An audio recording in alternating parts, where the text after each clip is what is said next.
Hi, Shervin. I want to talk about my latest understanding of how to teach phonics. I've been developing my own method since 2012. And the whole idea behind my method is yes, the kids are supposed to know their ABCs by the time they get to junior high school, but some of them still don't. And so the number one thing that I keep in my mind is I never expect anything from my students that I myself have not taught. I never assume that they know anything. I can't assume um, pre-existing knowledge. I can't assume that.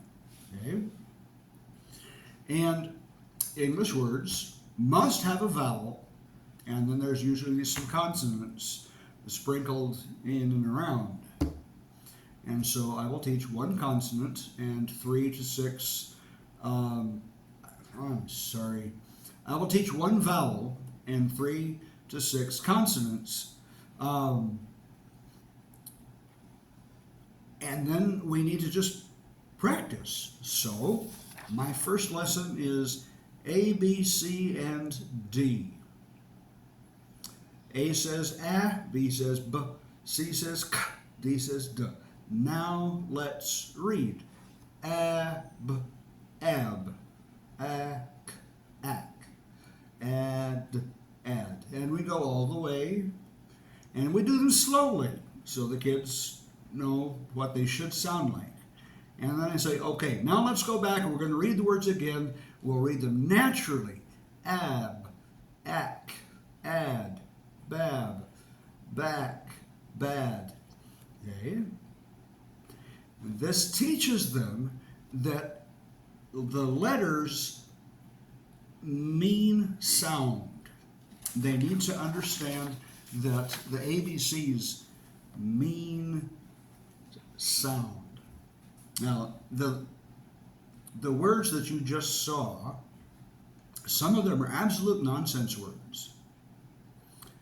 And you know from having grown up in the West, I assume my viewers grew up in the West, different nation than Taiwan at least, that you've read some Dr. Seuss.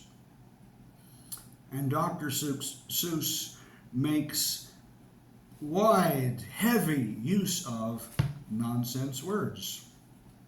For example, the Lorax. There's a locket in my pocket, the cat in the hat, Yertle the turtle, the places you can go. You've read at least one or two of those, and you know that Dr. Seuss used a lot of nonsense words. But as a child, you know that the books are fun.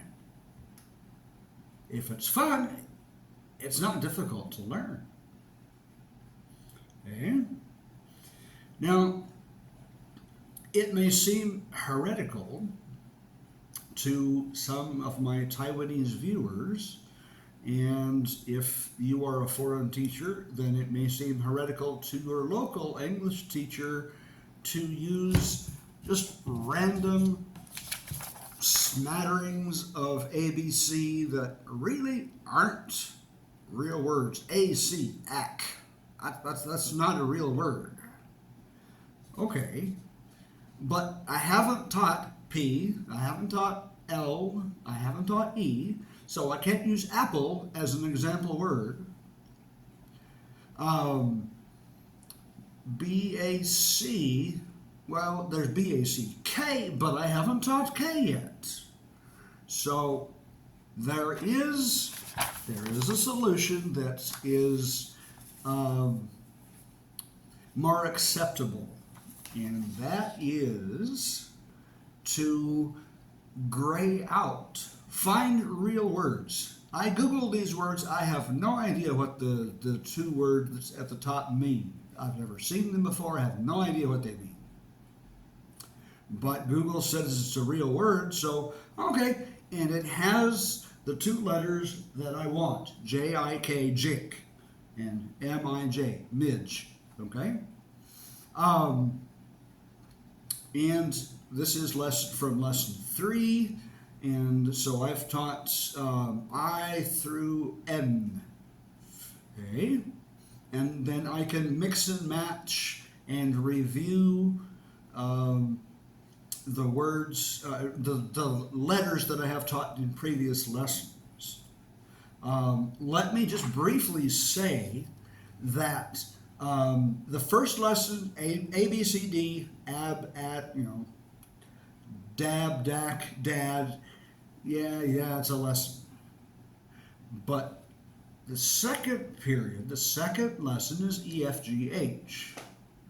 And H is never an ending sound, and there's not many words that not many combinations of those 4 letters, E, F, G, H. But when you add back in A, B, C, and D, and now you have 7, you have 8, sorry, I'm very sorry, I'm bad at math. That's why I teach English. There are now 8 letters that you can play with. The light comes on, and the kids are saying, oh, is that how English works? So I use, if you need to gray out some words, if that's more acceptable to your local teacher, your co-teacher, then do it this way. All the kids know from computers that if it's gray, you can't push on it.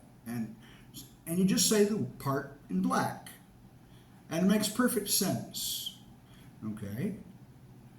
And then, so this would be the second part of lesson 1. And I have seen the word dactyl when in college when they taught Victorian poetry, but I don't really remember what a dactyl is. It's some rhythm, rhyme scheme, something. Because I don't use it. I don't use it and I don't remember.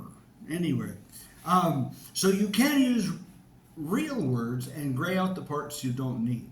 And that may be more acceptable. Why is it more acceptable? Well, because back to Chinese, when I'm learning Chinese, it goes completely against the rules for the teacher to just make up random characters for the kids to practice reading. It isn't done. That's not allowed. It's not one of the rules. But in English, we do and we can. Okay? And if nonsense words are not acceptable to your local English teacher, to your co-teacher, then use real words and gray out the parts you don't need. Okay? And I teach short vowels, and then I teach long vowels, and I teach the combinations, and then I go back and I do the 5 different ways to spell the A sound. And I go through the whole alphabet a 3rd time with, the 2 different ways to spell F and the 3 different ways to spell whatever it is. And I go, so I teach I go through the sounds of the alphabet 3 times. And it's very effective.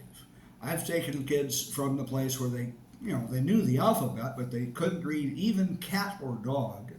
And I've taken them from there until they can read some simple stories. I've done it, I did it, and you can do it too. Okay? So thanks for watching, and I'll catch you in the next video.